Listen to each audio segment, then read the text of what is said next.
મિત્રો નવા નવા સીએમ બનેલા અને સ્ટાર વાળી સીએમ બનેલા આપણા વિજયભાઈ અને વિજયભાઈની ફિલ્મ કે જે ચૂંટણી પહેલા આવવાની હતી પણ તેને રોકવામાં આવી. શું કામ રોકવામાં આવી એ તો આપને પિક્ચર જોશે એટલે આઈડિયા આવી જશે. કે પિક્ચરમાં વારે વારે બતાવવામાં આવ્યું છે કે ભાઈ આપણા તમિલનાડુમાં હવે આવું થઈ રહ્યું છે તો હવે આને કોણ રોકશે, જ્યારે આપણા વિજયભાઈ બતાવવામાં આવે છે.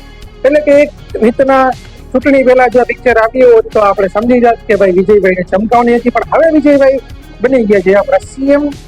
તો પિક્ચરનું નામ છે જનનાયક. મને એ વિજયનું આ લાસ્ટ પિક્ચર હતું, એટલે કે એમનું ફેરવેલ પિક્ચર કહી શકાય. પરંતુ મિત્રો મને લાગે છે કે આ પિક્ચર જે છે એ લાસ્ટ આ પિક્ચર એનું ન હોવું જોઈએ. કેમ કે મિત્રો આ પિક્ચર જોવા જઈએ તો ખાસ આપણે ભગવાન કેસરી નામની જે પિક્ચર હતી બાલકૃષ્ણની, એ પિક્ચરની બેઠી કોપી છે. જો તમે ભગવાન કેસરી જે પિક્ચર જોયું હોય તો એ આ પિક્ચરની સામે એ પિક્ચર તમને જોરદાર લાગે.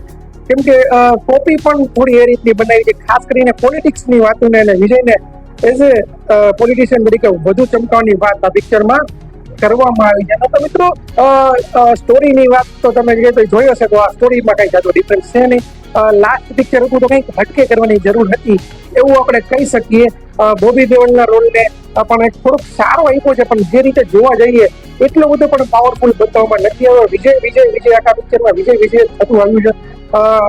ચૂંટણી પહેલા પિક્ચર આવવાનું હતું તો આપણે જાણી શકીએ છીએ શું કામ આટલું બધું વિજય કરવામાં આવ્યું હતું. હવે એનું લાસ્ટ પિક્ચર છે. વિજય ફેન્સ માટે તો સારું જ છે, અને વિજયના ફેન્સને છે ને વિજયના ફેન્સ છે એના માટે તો પિક્ચરની એક અલગ જ સ્ટોરી, એની એક્ટિંગ લેવલ તો હંમેશા સારું જ હોય છે.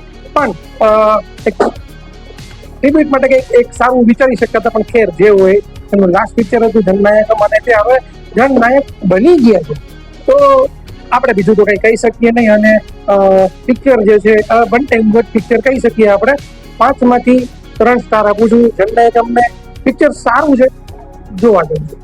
અને ચેનલને સબસ્ક્રાઇબ જો ન કરીએ તો પ્લીઝ કરી નાખજો. મળીશું ઓર્ડર છે ત્યાં સુધી કલ્પના ભારત માંથી વંદે માતરમ.